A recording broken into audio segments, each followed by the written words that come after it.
Poštovani prijatelji, dobro večer. Pozdravljam vas u ime organizatora tribine, znate već koga, i zahvaljujem što ste večeras sa nama.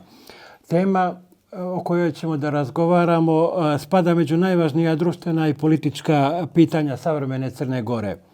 Kada govorimo o crnogorskom nacionalnom i državnom identitetu, govorimo istovremeno o istoriji, kulturi, jeziku, institucijama, političkim procesima i viziji budućnosti države. Posebno je važno pitanje odnosa nacionalnog i građanskog, odnosno državnog identiteta. Večeras nećemo tražiti jednostavne odgovore, već argumentovan razgovor o temama koje se tiču svih građana Crne Gore. Zato mi je zadovoljstvo da pozdravim našeg večerašnjeg gosta. To je gospodin Danilo Kalezić, politički analitičar, koga pretpostavljam svi znate. Sad prvo pitanje za gospodina Kalezića. Kada danas govorimo o crnogorskom nacionalnom identitetu, šta pod tim podrazumijevamo i šta su njegove ključne odrednice? Pa prije svega da vas sve pozdravim i zahvalim se na gostoprimstvu, prije svega našim prijateljima iz crnogorske strane, kao i našim prijateljima iz dijaspore.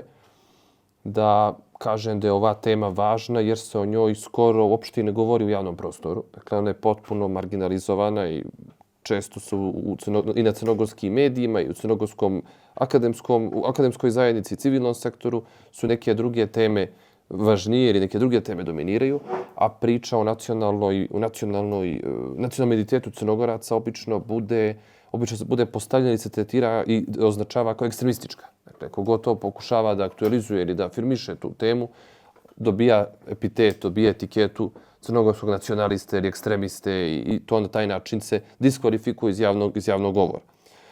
Vi ste pitali, Nebojša, šta znači da nas biti Crnogorac? I to je pitanje koje je teško odgovoriti jer smo nacionalni identitet pretpostavili građanskom.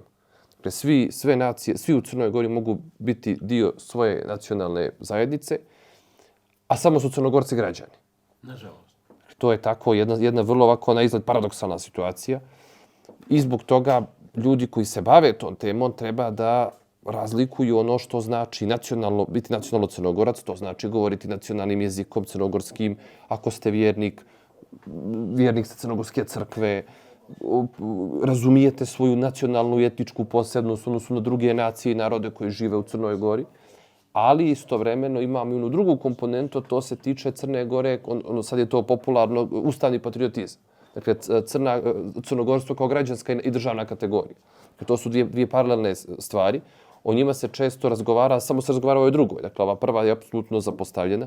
Napori vlasti prije 20 je da se afirmiše i crnogorski jezik i kroz osnivanje fakulteta i kroz normiranje jezika su ipak bili pionirski i limitirani na taj politički kontekst. Vidjeli smo da čim je došlo do ne promjene vlasti, jer promjena vlasti dobra kao u svakom demokratskom društvu, došlo je do jedne kontrrevolucije. Dakle, došlo je do kontrrevolucionarnim metodama je vlast promijenjena. Dakle, nije došla demokratska smjena, jer u demokratskoj smjeni vi nemate uključivanje crkve. Dakle, kad bi ta smjena bila demokratska, ja bi je prvi pozdravio. Srećno bilo, kogod pobijedi, kogod je u stanju da animira taj dio glasača građana Crne Gore i da dobije 50 plus 1 glas. Ne, ovdje se desila situacija da je dominantno srpska crkva bila politički faktor i zbog toga to nije bila demokratska smjena vlasti, nego jedna kontrarevolucionarna aktivnost koja je nažalost uspjela. Kad se to desilo, onda su sve te rupe, sve te greške, sve ti koraci koji su preskočeni, koji su ovako traljavo rađeni, kojima se nedovoljno pažnje posvećivalo, su postali jako vidljivi. I sad smo mi u periodu kad plaćamo te greške ili kad treba da se suočimo s tim greškama, jer mislim da i dalje nisu svi razumjeli šta nam se desilo i šta nam se dešava. I to su teme o kojima je to, mi večeras nadam se ćemo razgovarati u kasnijem dijelu emisije. Crna Gora je u Ustavu iz 2007. znači u godini kada je već stečena nezavisnost, definisana kao građanska država. Čak i u onom prethodnom Ustavu iz 1992. koji su pisali, kako ja obično kažem, Veliko Srbi, pominje se crnogorski narod i pravo na državu. Znači, kako je moguće da su 1992. Dragan Šoć, Miško Vuković, koji je bio treći, Zoran Žižić, pomenuli crnogorsku državu i pravo na vlastiti identitet, a 2007. naprasno postajemo građani. Jer ja obično napišem, a možda ređe kažem, svi su u Crnoj Gori, narodi drugi, izgradili identitetske kule. Samo su Crnogorci ostali na goloj ledini. Ne bih ja baš rekao da su na goloj ledini, ali da je situacija dobro daleko od toga. Nije baš gola ledina, postoje neke institucije kulture, postoje nacionalne, opomenuli smo i fakultet za crnogorski jezik i Maticu crnogorsku, imamo 2 akademije koje su u takvom stanju kakve su, ali nije to toliko katastrofalno koliko je loša vlast koja trenutno vlada. Dakle, to nijedna nacija se nije konstituisala sama od sebe. Dakle, to su procesi koje vode elite. Mi smo ranije imali elitu koja to nije znala kako se radi, a sad imamo elitu koja to ne želi da radi. I to je ključni problem. Dakle, ne može niko da očekuje da se konstitucija nacije završi sama od sebe. Niti da je vode ljudi koji žive prosječnim, običnim životima, po znacima navoda ili bez njih. Dakle, neko ko radi od 9 do 5 ne može da, kad dođe kuće, se bavi nacionalnim projektom. Tako, to nikad nije napravljeno tako. Dakle, to mora da radi politička elita. Onog trenutka kad opet bude, kad u Crnoj Gori, ako ikada u Crnoj Gori na vlast budu Crnogorci, trenutno imamo frapantan podatak da u vladi Crne Gore nemate jednog nacionalnog Crnogorca. U Savjetu za odbranu i bezbjednost imamo samo jednog. U proširenom sastavu Savjeta za odbranu i bezbjednost, dakle ključno tijelo koje treba da čuva državu Crnu Goru, imate jednog i po Crnogorca. Ovog pola prije podne Crnogorac, popodne Srbi. Dakle, to je nažalost situacija koju živimo a da bi tu situaciju promijenili, na prvim sljedećim izborima građani Crne Gore treba da kazne ove koji su Crnu Goru doveli u tu situaciju i da glasaju etablirane, poznate, neupitne partije crnogorske provinijencije. Ne postoji drugi način. Dakle, to je preduslov da počnemo da se bavimo ovim temama i da se nadamo da se onda greške iz prošlosti neće ponavljati. Po meni jedna od ključnih grešaka iz novije prošlosti je upravo to definisanje Crne Gore kao građanske države. Često se govori... Tu moram da vas korigujem. Dakle, građansko društvo je vrijednost crnogorske demokratije. I to je ključna vrijednost i temelj na kome je Crna Gora obnovljena 2006. Brojke su takve da u Crnoj Gori ne postoji dominantna nacija. Dakle, mi moramo da afirmišemo koncept građanske države. Ali to ne isključuje nacionalnu emancipaciju Crnogoraca. Dakle, to sam na početku rekao, to su 2 paralelna procesa. Mi smo se samo bavili kao da zamislite to da se dvoje trkaju. A jedan stoji u mjestu, jedan nije uključio motor. A ovaj drugi je već... Dakle, ostvareni su značajan napredak na afirmaciji građanske države. Jer se i to ruši. Ruši se. Dakle, Crna Gora ovakva kakva je ne može da opstane bez 2 ključna stupa. Prvi stup je građansko društvo. Jer doći ćete u situaciju da Bošnjaci traže, Albanci da traže, Srbi su već u svom velikom državnom projektu. Dakle, to je prvi koncept. Ali to ne isključuje nacionalnu emancipaciju Crnogoraca. A drugi stup današnje Crne Gore je spoljnopolitičko zapadna orijentacija. Dakle, i kad vidite što se ruše se ta 2 stupa. Dakle, od 2020. se pokušava sa predstavnicima manjinskih naroda da se trguje, da se ucjenjuju, da bi se to, jer do 2020. i godinu možda posle toga, predstavnici manjinskih partija su iskazivali visok stepen razumijevanja za ono što su državni nacionalni interesi Crne Gore. I nisu pravili kompromise sa tim. Sjećate se da u onoj vladi apostolskoj nije bilo predstavnika manjina. To je bila jedina etnički čista vlada u cijeloj Evropi. Bila je sačinjena samo od Srba. To je jedina, u Srbiji nije bila takva situacija. Na tome, treba da razumijemo ova 2 procesa, da razumijemo razliku između građanskog i nacionalnog, da to ne isključuje jedno drugo, ali da razumijemo ova 2 stuba na kojima počiva današnja Crna Gora. Da, ali ima mnogo zagovornika teze, a ja sam jedan od njih, da građansko isključuje nacionalno, makar kad su Crnogorci u pitanju. I samo me zanima šta mislite, zbog čega 2007.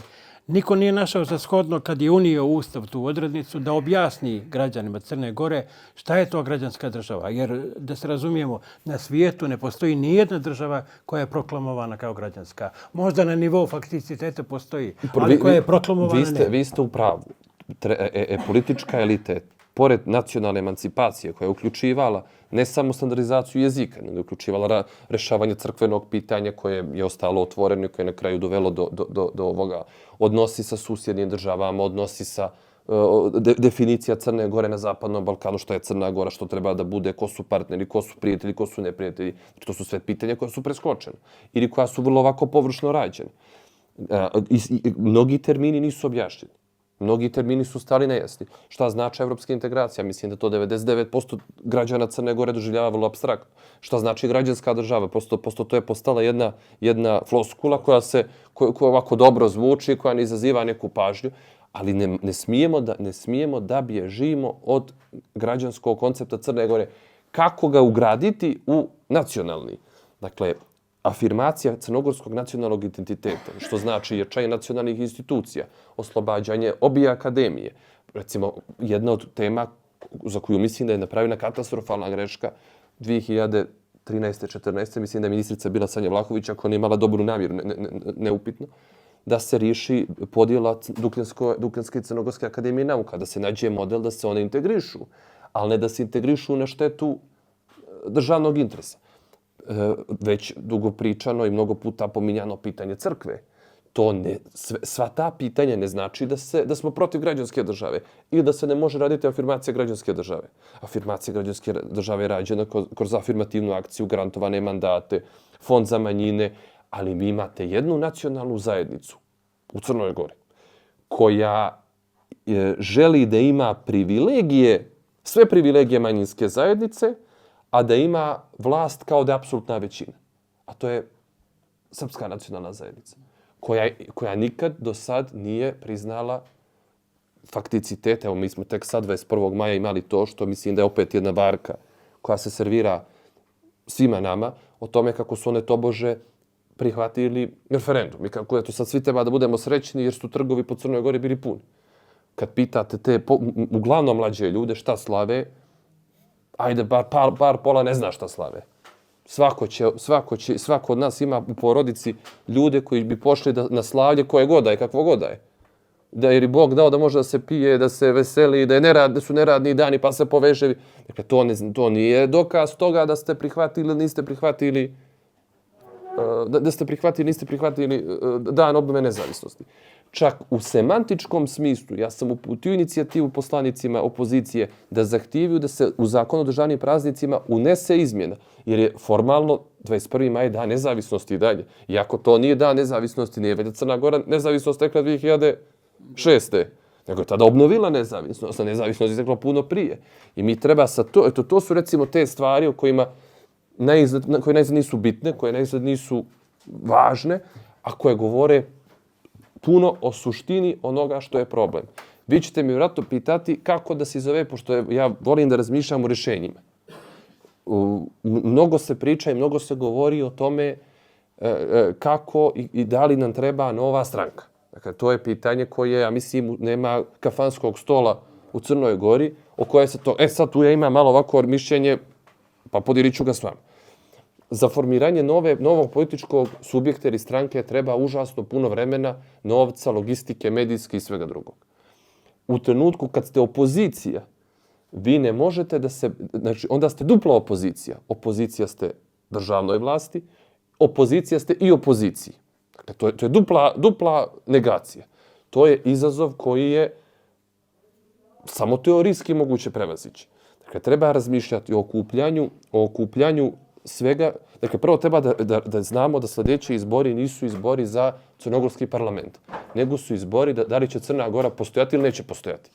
Jer ako na vlast ostane sadašnja garnitura politička, moguće i da će oni uspjeti da završe proces integracija, mi možda i postanemo članice Europske unije, ali ćemo biti potpuno razdržavljeni. Bićemo jedna ovako ljuštura koja ima tu formalnu granicu, gdje vas onaj granični policajac vam i dalje traži pasoš ili dokument, on nosi grb, ali osim toga, To će biti jedna potpuna ljuštura ličena bilo kakve državne suštine.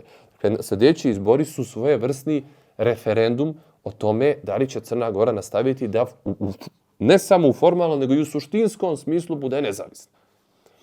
Do tih izbora, ti izbori mogu da se dese za 3 mjeseca.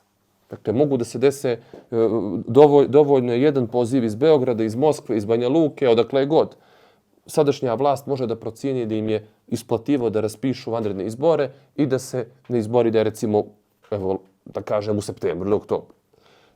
Zbog toga moj apel svima koji razmišljaju u tom pravcu je da snage objedine, da ih grade i da ih čuvaju kako bi učestvovali na tim izborima kroz saradnju sa već postojećim subjektima. A da nakon tih izbora idu u proces konstitucije nečeg novog, jer je pluralizam sam po sebi dobar. Imam ja puno zamjerki na rad etabliranih stranaka, ali treba u jednom trenutku podvući crtu i napraviti ono što se kaže cost-benefit analiza. Kako, što, kad i s kim. Dakle, u trenutku kad ste suočeni sa izazovima da izbori mogu biti jako brzo, da svako prosipanje crnogorskih glasova, sjećate se da je u Budvi izgubljen jedan mandat onim pretprošlim izborima, zato što je uvaženi čovjek koga ja poštujem, koji je u naučnom smislu nesporan, Novak Adžić, nije bio spreman za koaliranje. I, dakle, svaki prosuti crnogorski glas su 2 glasa za četničku velikosrpsku opciju. Ko misli da može na sebe da preuzme odgovornost da u ključnim izborima prospe 0,5, 0,2, 0,3, 0,4%? Ima li toga u ovoj sali?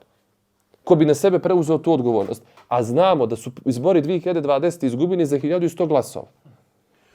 Izbori 2020. godine su izgubljeni zbog 1158, ili tako nešto, znao sam cifru tačno. Koliko je falilo SD-u da dobije još jedan mandat, a onda su da... Ali šta bi po vama ta široka koalicija koju očigledno zagovarate donijela crnogorskom bloku? Jer pogledajte jednu stvar. Mi ovdje ne pričamo o tome što i kako. Mi ovdje pričamo, ovo je borba za egzistenciju. Ovo je egzistencijalna borba. Tek kad se ta borba dobije, znači tek kad se vrate crnogorske stranke na vlast, onda možemo da pričamo i o ovim temama o kojima večeras udetaljnije, dakle kako otvoriti pitanje crkve, A mislite li da je DPS crnogorska stranka? Ako polazimo u sve kritike koje imam prema DPS-u, ako polazimo od toga i ako ih to propitujemo, onda ulazimo u vrstu autodestrukcije. Znači, da DPS ima 101 manu, ali im niko ne može sporiti lojalnost Crnoj Gori i državi i te zasluge, istorijske zasluge i njega i predsjednika počasnog Đukanovića. Ako nekada, to je mentalitetski, a o tome često pišem, Crnogorci od drveta ne vide šumu. I onda smo suviše fokusirani na taj jedan problem, ako ih u svakoj stranci, u svakoj političkoj opciji ima koliko hoćete. Ja prvi znam koliko sam tekstova napisao da je u radu u parlamentu nedovoljno, da nema tu artikulacije, da je to anemično, da tu nema borbenog duha, da to djeluje ili tako. Svi se s tim slažemo. Ali je kad dođemo na teren real politike i kako se glasovi u Crnoj Gori dobijaju, jer u Crnoj Gori se glasovi dobijaju na 2 načina. Prvi je klijentelistički. 60 i kusur % crnogorskih glasača glasali isključivo klijentelistički. Žena mi, sestra mi, brat, otac, majka mu radi tamo, treba mu posao. A drugi je nacionalni identifikator. A ti koji su nacionalno osviješćeni, njih treba da pođe neko da za ruku izvuče na dan izbora i da ih povede na glasanje. Zašto je u Crnoj Gori tačno je 50% apstinenata? Da se izbori dese za 15-20 dana, 50% Crne Gore bi ostalo kući. Ajde, računamo da je dio van... Ajde da ostavimo... Da ostavimo da je dio van Crne Gore, dijaspora i tako dalje. Ali i dalje ogromni dio birača neće da izađe na izbor jer partije nemaju način da ih mobilišu. Dobro, ali ako bi se stvorila široka koalicija, a nesumnjivo da bi DPS bio njen predvodnik i njena suština, meni kao Crnogorcu povratak na stari način njihovog vladanja ne znači nikakvu perspektivu. Da li bi to bio zapravo neka izborna pobjeda, povratak na stari način? Je tom slomljena čaša ne može nikada se vrati, pa ima i pozitivne i negativne to strane. Dakle, nikad više ni jedna partija u Crnoj Gori neće imati monopol vlasti koju je imao DPS. To je vrijeme prošlo. Prosto tehnologija vlasti, način funkcionisanja, klijentelizam, evo gospodin je pomenuo, 1000 ljudi koji su zaposleni u javnom sektoru. Sad postoje puno malih DPS-ova u tom negativnom smislu u državnoj upravi. Dakle, više nemate jedan centar koji generiše moć, nego ima više njih. I tako je vlada podijeljena. Vlada Crne Gore danas funkcioniše kao jedan konfederacija feuda, konfederacija zemljoposjednika. Jedan ima jedno ministarstvo, tu mu se niko ne miješa, drugi ima dva, tu ne smije niko da priviri. Ovdje se radi drugoj stvari. Kad govorimo o tehnologiji izlaska na izbore, ja nisam aktivni političar da mogu sa tog nivoa da pričam, ali koliko logiciramo, DPS ide samostalno, Evropski savez okuplja ljude koji mogu da budu koji sami ne mogu da pređu cenzus. Jer je najopasnija stvar izlaska na izbore. Najgore što može da se desi. Godinama je velikosrpski blok u Crnoj Gori izlazio u sitnjeni izbore i prosipali su... Ja sam gledao neku statistiku. Izbori prvi vanredni parlament 2009. Bilo je skoro 35.000 prosutih glasova tada bloka za zajedničku državu. Dontov količnik je takav da je to u tom trenutku odgovaralo najviše DPS-u i SDP-u. Sad se pojavljuje rizik i pojavio se recimo u Budvi da su crnogorski glasovi završili tako. Imali što teže nego crnogorske glasove prevoditi na kolo velikosrpske opcije. Mislim, to je pitanje za logiciranje. Kad se situacija relaksira ovog egzistencijalne prijetnje, onda treba ići u smjeru pluralizacije političkog prostora, odnosno otvaranje političkog prostora, jer onda ne postoji egzistencijalni rizik. Dobro, ja sam malo htio samo kratko da se vratim na odnos građanskog i nacionalnog u smislu što je pitanje zašto se uvijek, kada Crnogorci krenu u neku nacionalnu akciju, da tako kažem, to posmatra kao njihovo odstupanje od građanskog, a svi ovi drugi imaju otvoreno nacionalne stranke, evo i Albanci se sad ujedinjuju u jednu, Bošnjaci imaju, ali niko kao oni ne priča o građanskoj državi. Nebojša, vrlo kratko. Razlog su mediji, konkretno medijski koncern koji je u jednom trenutku bio ima zasluge za emancipaciju Crne Gore, koji na taj način pokušava da Crnogorca da žigetoizovati.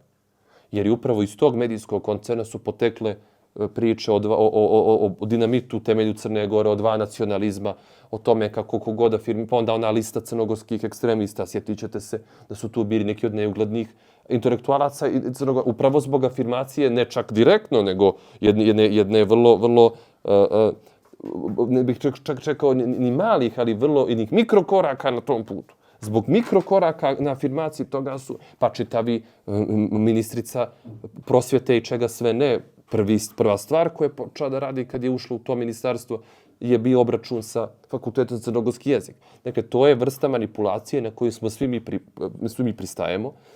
Medijski Crnogorci stoje jako loše, da ne kažem očajno.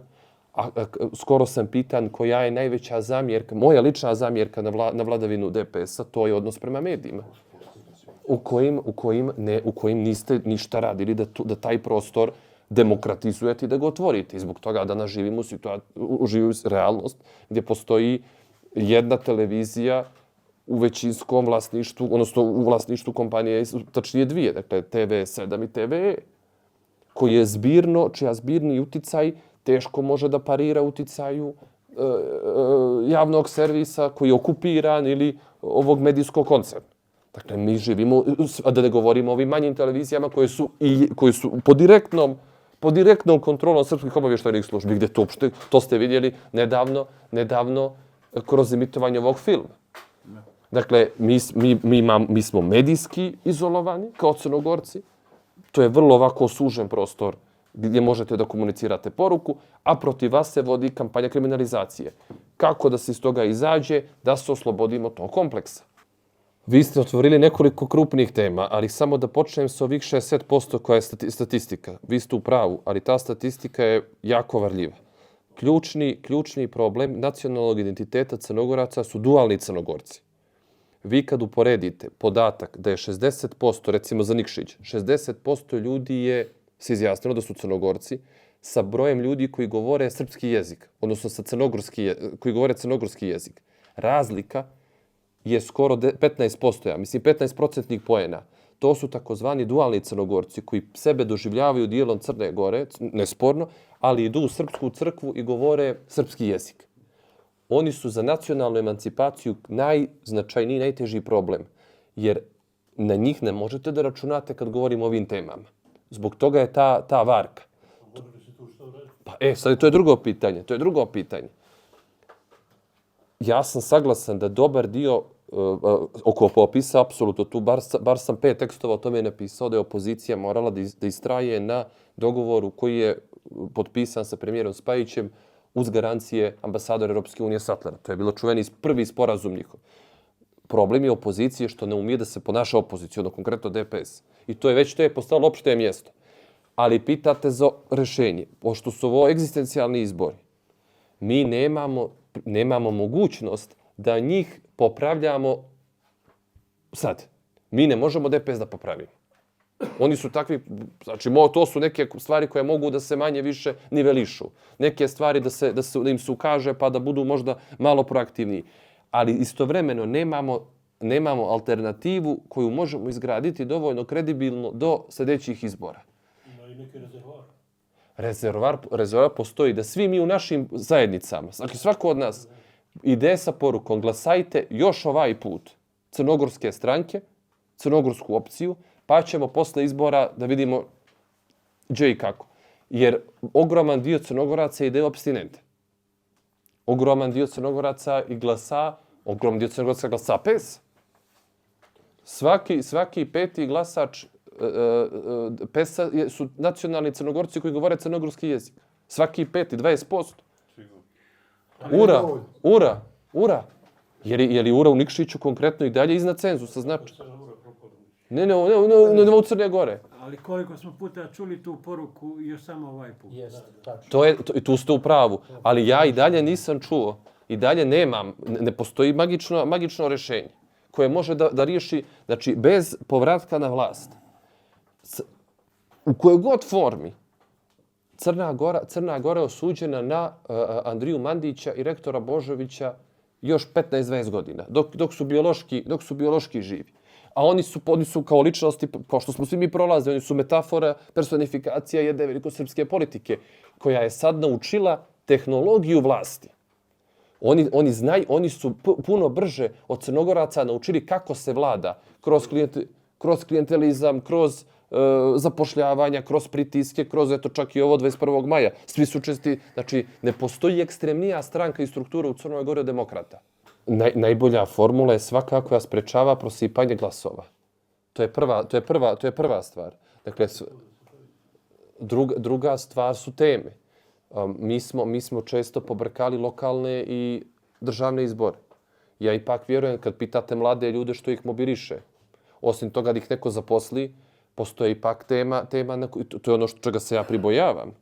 Jer lokalna, koliko sad ne pratim toliko detaljno lokalnu vlast ovdje, ali vidim da oni ulaze u taj prostor kroz ovu Evropsku prestonicu kulture, kroz te neke stvari. Dakle, prvo je spriječiti svaku mogućnost prosipanja glasova, jer je to direktno se radi u korist svoje štete. A drugo je da lokalni odbori ovih partija koje učestvuju na izborima definišu platformu. Za Nikšić, pošto je struktura stanovništva ovdje ipak nema u tom procentu manje brojnih naroda, dakle, Srbi i Crnogorci. Dakle, tu treba razmišljati o jednoj listi.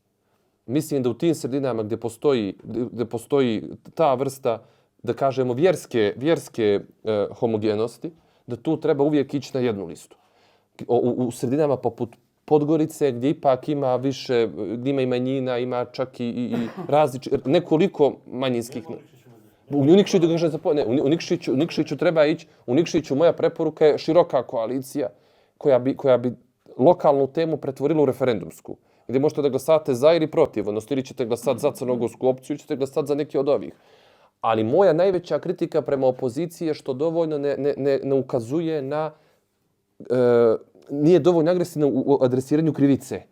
Dakle, mi moramo da čujemo od njih da ni URA, ni demokrate, ni PES nisu ništa različiti od DF-a.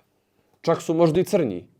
Možda su opasniji jesu sigurno, ali su ideološki crnji. I demokrate i PES. Pri čemu PES je došao, ali to je ta vrsta prevare na koju Crnogorci nasjedaju. Na kraju URA nije dobila srpske glasove 2020. To je nazad. Ne, dakle, URA je dobila 25.000 crnogorskih, bošnjačkih i albanskih glasova. 25.000. Ima li još neko pitanje? Upravo to što je sad Danilo rekao, opasnost od njihove crkve. Ta njihova crkva je 20. uvozila sve što je mogla. I pare, i ne znam, i popove, i monahinje, i ne znam, i oružje, i sve živo. I doživjeli su katastrofu. Oni sami su izgubili sa 25.000 razlike. Ali nas je koštalo one bijini glasovi preko URE, tih 25. Sad ja kažem, možda je to nekakav rezervoar tih ljudi koji su neki vidjeli na kraju ko je Dritan, ko je URA, da je to ipak sve bija, stoji iza toga, da se iz toga možda izvuče... Ja mislim da nisu vidjeli. Ja mislim da nažalost nisu vidjeli. Ali sad su vidjeli. Nadam se da neko vidi. Da prosto je to zadatak. Jedan veliki problem je što se svi mi krećemo u zatvorenim krugovima manje više istomišljenika.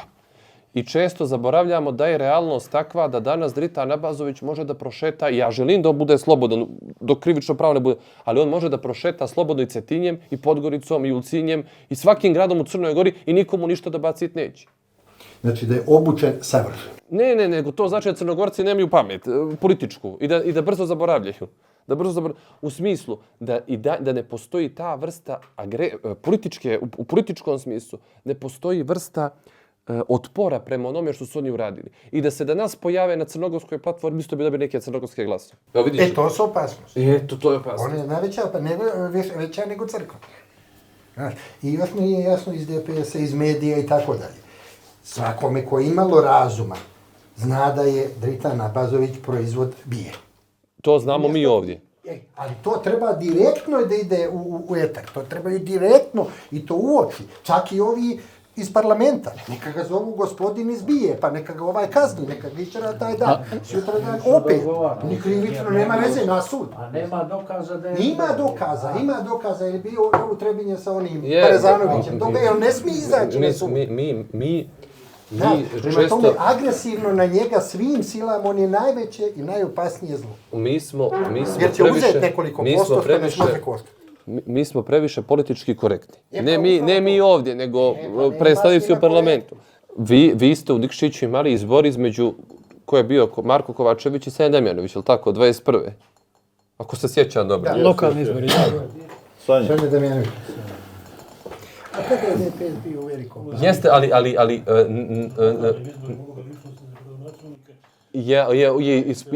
ali pokazuje se da nije toliko dominantna. Evo, ako pitate prosječno građane, nego smo se fokusirali sad na Nikšić, da bira između profesorice iz CERN-a i Šubare Četničkog, vjerovatno bi ljudi racionalno birali profesoricu Damjanović. Ali na izborima oni glasaju to što glasaju. Jedne liste slobodnih građana, nestranačkih profesora, uglednih privrednika, da ona ide na izbore samostalno, pa da posle se pravi koalicija. U Nikšiću sve to je rizik od cenzusa. Takve liste treba da budu dodatak partijama. Kao recimo sad svi znate da postoje nekoliko neformalnih. Ali ne moraju da uđu u partije. Ali partije treba da im obezbijede mjesto na listama. Sa druge strane, mi ćemo do kraja godine ili iduće godine ići u reformu izbornog zakonodavstva. Evo, svi su obećali da će moći da se istakne kandidatura pojedinaca, da se da se možemo pojedinačno kandidovati.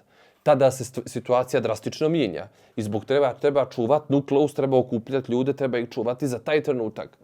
Izlazak sa listom za koju 100%, 101%, kako kažu kvazi matematičari, ne možete garantovati da će preći cenzus, je potop, je katastrofa. Postoji potreba da Crnogorci, nacionalni Crnogorci imaju svoju političku artikulaciju kroz jednu stranku. Kako ta stranka treba da izgleda, kako ta stranka treba da nastane, na koji način ona treba da nastupi na izborima. Mi smo imali nekoliko, da budemo potpuno otvoreni, nekoliko pokušaja, poslednji pokušaj sa uvaženim profesorom Adžićem, istoričarom, što je bilo nalik na Crnogorsku nacionalnu partiju. Tu smo svi saglasni. To nije završeno dobro. Nije završeno dobro ne zato što je bila namjera loša ili što ljudi nisu to umjeli da rade, nego zato što ste, kako sam rekao, bili ste dupla opozicija. Kad je neko dupla opozicija, znači bili ste opozicija jednom velikom srpskom ludilu, koja je zaposjela sve institucije i medije, i opoziciji koja i dalje čuva svoje, kad bi mi imali luksuz da eksperimentišemo, da izlazimo na izbore, pa ako prođe, ako ne prođe, nikome ništa, onda je situacija potpuno drugačija. Ovi sad izbori koji će se desiti ili krajem godine ili početkom iduće, a onda idu i lokalni izbori u istom danu, što je de facto mi ćemo imati dva totalna izborna ciklusa. Dakle, vanredne izbore i lokalne izbore, odnosno parlamentarne izbore i izbore u istom danu. A ne zaboravimo da nas nakon toga čekaju i predsjednički izbori. Znači, mi o svemu tome nema crnogorski blok luksuz da rizikuje cenzusom. Treba okupljati ljude, treba pričati. I pitali su me skoro na jednoj televiziji koji oblik kampanje najbolji. Najbolji je oblik kampanje da smo svi mi kampanja. Da svako od nas razgovara sa ljudima u svojoj kući, školi, prodavnici, gdje god može. Svako od vas može da vodi ličnu kampanju za jednu stvar. A onda nakon izbora, jer mi često ne pričamo, razmislite na ličnom nivou, koliko ljudi ste pokušali da ubedite da glasaju uverenu opciju. I sa koliko ljudi razgovarate o tome, ali ne da razgovarate kritički, jer mi smo, kao Crnogorci, smo učili da se svađamo kao politike i da korimo onoga drugog. Ne postoji bolji način kampanje, da svako od nas vodi male lične kampanje. Tako su Mađari, evo pitaju, sad je Mađarska aktualna, Mađarska je primjer kako se to radi. To je posao za nas intelektualce. To je posao za civilni sektor, za intelektualce. To partije i partijski život ima limite onoga što mogu da kažu. I do kojeg mi smo ovdje sad pričali o Dritanu. Do koje mjere mogu da idu, koliko daleko mogu da idu. Svako od nas treba da promoviše tezu. I to je ključna teza. Demokrate, URA, PES nisu ništa drugačiji od DF. Čak i u mnogim stvarima, ako govorimo o ponašanju ministara iz DF-a, su puno korektniji u odnosu sa crnogorskim zapošljenim nego što su to ovi prikriveni, takozvani prikriveni četnici. Znači, to moramo i to je ono što je zadatak ovakvih skupina, da promoviše tu ideju da ne možeš za sebe, ne možeš biti Crnogorac i glasat demokrate. Kakva je? Mora postojati politička ponuda da bi ti ljudi glasali od crnogorske političke stranke. Nesporno. I govorili smo o onome što znači razvoj političkog spektra. Ali je na kraju dana dođe Centralna izborna komisija i pita vas predajete li vi listu ili ne i vi izađete na izbore. Kao jedinstven ili samostalan subjekt ne postoji matematika po kojem u pola godine, koliko nam je efektivno ostalo do izbora, neko može samostalno da uzme cenzus. To je teorijski nemoguće. Ima akademija raznih opterećenja i raznih stvari. Trenutno se radi na ključnom nacionalnom dokumentu, a to se zove Crnogorska enciklopedija, enciklopedija Crne Gore, koja je dokument koji treba da traje sad narednih 100 godina ili narednih 200 godina. Oni to rade korektno. Pod udarom su da li je izbori ili da budu otvoreno, da se javnije angažuju, pa da ih onda preuzmu kao što su preuzeli sve druge institucije, ili da pokušaju da zaštite neki embrion. To su uvijek dva pristupa, dva koncepta. Ja bih volio da vidim njih aktivnije da se uključe u društvene, da komentarišu. Vidio sam sad saopštenje, skoro je bilo o evropskim integracijama, ali recimo evo da ih pohvalimo za jednu stvar. Niko bolje nije obrazložio argumente protiv temeljnog ugovora i zaštite nego Can. I od tada se više javlja. Evo, tada Međnje, to je problem drugi, oni su pod udarom, problem je univerzitet, problem je svaka druga institucija je veći problem od akademije, a nekako je previše pažnje usmjerena ka akademiji. A puno gore sad stvari dešavaju na univerzitetu. Izvini, molim te, moram da interveniš. Ne da se ne slažem, nego to ne odgovara istini. Oni rade katastrofalno. Kad je u pitanju novinarstvo, to je enciklopedija. To klato se pomjera, međutim brzina kojim se pomjera je jako spora. A mi nemamo luksuz da pomjera se prirodno je, dakle oni su nakon 20. to klato potpuno povukli kao Velikosrpskoj, pa evo pomenuli smo vladu koja je bila jednonacionalna. Svaka institucija je promijenila državotvorni kod. Dakle, nijedna institucija nije na onim pozicijama na kojima je bila prije 20. Problem je sa Crnogorstvom što i dalje nemamo nacionalnu strategiju. To je nešto što opet, to sam pomenuo, ne mogu ti i ne očekujem ja da se time bave ljudi koji su glasači. To je posao za inteligenciju, to je posao za intelektualce, to je posao za novinare, to je posao za akademike. Mi smo u situaciji kad to nemamo, to ne možemo ni da imamo kad nismo vlast. Nijedna država, nijedna nacija se nije konstituisala iz opozicije. Zbog toga kažem, nužno je da se proba na sljedećim izborima vratiti, ako ne dio vlasti. I da se onda iz te pozicije rešavaju ova pitanja koja u suprotno nas neće biti u nacionalnom smislu 10 godina. Mislim, bit će Crne Gore preživjela i teže. Ima li još pitanja? Zašto je Danilo toliki pesimista i smatra da sa ulaskom u Evropsku uniju, a sa partijama koje nijesu procrnogorske, iako će tu razlika, iako bude tako, biti vrlo mala. Tačno. Možda će. Zašto mislite da uz pomoć Evropske unije i sa ulaskom u Evropsku uniju ćemo mi da tu budemo u defanzivi? Jer će tu biti, znači mi ćemo zastupati sve one stvari koje su i demokratske, sve one vrijednosti koje su evropske i tako dalje, a njima, oni će to lažno zastupati, ali to njima onda sječe korijen, jer oni nemaju kiselnika da žive u demokratskim državama i u državama koje imaju pravne Ako nas oni uvedu u Evropsku uniju, prvo oni imaju argument i mi imaju način da se održe na vlasti još nekoliko izbornih ciklusa. Mi više nećemo biti nismo ni sad, volimo da se zavaravamo time kako se neko bavi previše Crnom Gorom vani, ali tek tada nećemo biti na radaru nikoga od naših zapadnih partnera. Dakle, postajemo, ono što oni kažu, završen slučaj. Zatvoren slučaj, idemo dalje. Idemo Ukrajina, Moldavija, Kosovo, šta bude aktualno. Znači, mi u tom trenutku gubimo svu pažnju međunarodne zajednice koja ni sad nije velika. S druge strane, politička situacija, više nemate ovaj argument koji do sad postoji, da oni moraju da uspostavljaju nešto, da moraju da isporučuju neke rezultate. Toga nema. A u nacionalnom smislu, Evropska unija se nikad nijednim saopštenjem ne bavi, ona nije podešena da se bavi poštovanjem nacionalnih prava većinskog naroda.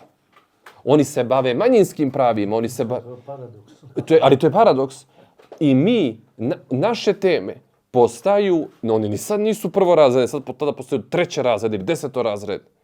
Dakle, klopka koja se Crnoj Gori postavlja i a pratite dinamiku političku, osim Srbije koja ima, Vučić ima lični razlog, naravno, pored tog geopolitičkog da zaustavi integraciju, znate ko se ne opire članstvu Crne Gore u Europsku uniju? Rusija. Vrlo su relaksirani u odnosu na procese ovdje, jer znaju da ako ne uđemo, dobro jeste, a ako uđemo, oni imaju trojansko konje. A zna li Evropa to? Pa teško. Njima je trebalo, evo, nego ovo možda nije, to ćete izrezati, njima je trebalo 10 godina da smijene Orbana. Znači, Orban je pravio stravične probleme, on je blokirao Evropsku uniju. 10 godina su se samo time bavili.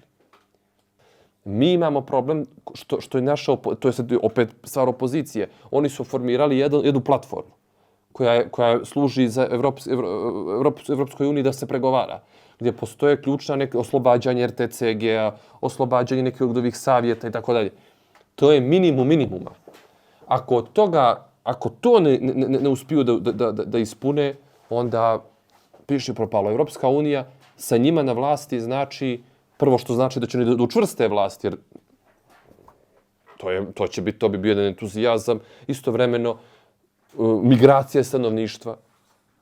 Znači, kad se to desi, građani će interesovanje za politiku opada, a oni tekako dobro poznaju tehnologiju vlasti. Još jedan podatak koji možda, da sa tim završimo, u populaciji od 18 do 25 godina crnogorski blok ima podršku 20%. Crnogorske partije. To je ključni litijaški pokret. Nisu nosili srednjovječni ljudi, generacija mojih roditelja ili baba i džedova, nego su nosili ljudi od 18 do 35. Danas, po crkvama crnogorskim, pođite, ja živim blizu crkve Svetog Đorđa, u Podgorici. Nedeljom, uglavnom, vidim prijatelji, poznanike koji su mlađi od mene. Moramo da ostanemo, moja ključna poruka vama je da svako od nas može da bude medijum i da svako od nas može da vodi male mikrokampanje u svojim lokalnim sredinama i da se trudi da dopre do što većeg broja ljudi. I onda čekamo izbore i na izbore nam pokažu put. Recimo, put i možda i rezultat koji opet idemo u sljedeći ciklus. Postoji li neki način da do ovih izbora, kako ste rekli, ta crnogorska opcija, napravi jednu koaliciju, makar nas, drugara, prijatelja, može i da tako. Porodice i tako dalje, da ne bismo došli u situaciju da izgubimo sljedeće izbore koji mogu biti ključni, a onda, ko zna kad, možemo li imali nešto kao savjet vaš da se to radi na tom putu? Evo, da budem vrlo iskren i otvoren, treba da svi donesemo njima. Ja ne vidim, možda se pojavi neko treći. Trenutno ne postoji niko. Svi su odustali od sve najave. Najavljena je bila stega, najavljeno je još nekoliko privrednika se zarijetalo da pravi stranku. Jedina politička nova opcija koja će se pojaviti je opcija koju pravi koncern Vijesti. Koja će biti nadgradnja URE. Jer oni znaju da sami ne mogu da pređu cenzus, a znaju da je URA kao proizvod potrošena. Znači, promijenit će im ime, dovešće im 5-6 novih ljudi, malo će ih medijski osvježiti i ajmo opet ukol. Naš zadatak je da, ko može, okupimo ekipu jednu koja bi bila, ako za to postoji prostor, izlazak zbog izbornog sistema koji je takav kakav je, izlazak na izbore garantuje da ostanemo svi zajedno. Može li 2 kolone neke? Neće se gubiti glasovi, iako ide SDP samo. Ne, druga, tačno. Pa to. Ali samo ovi, što bi rekli, bočni.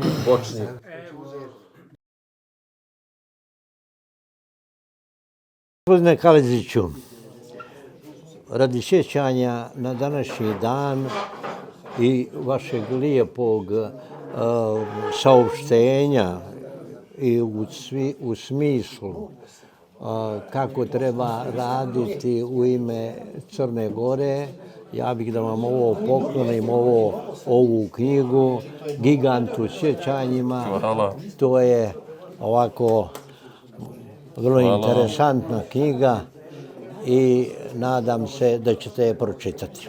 Hvala vam puno. Ovako lijepo posvet. Hvala vam puno.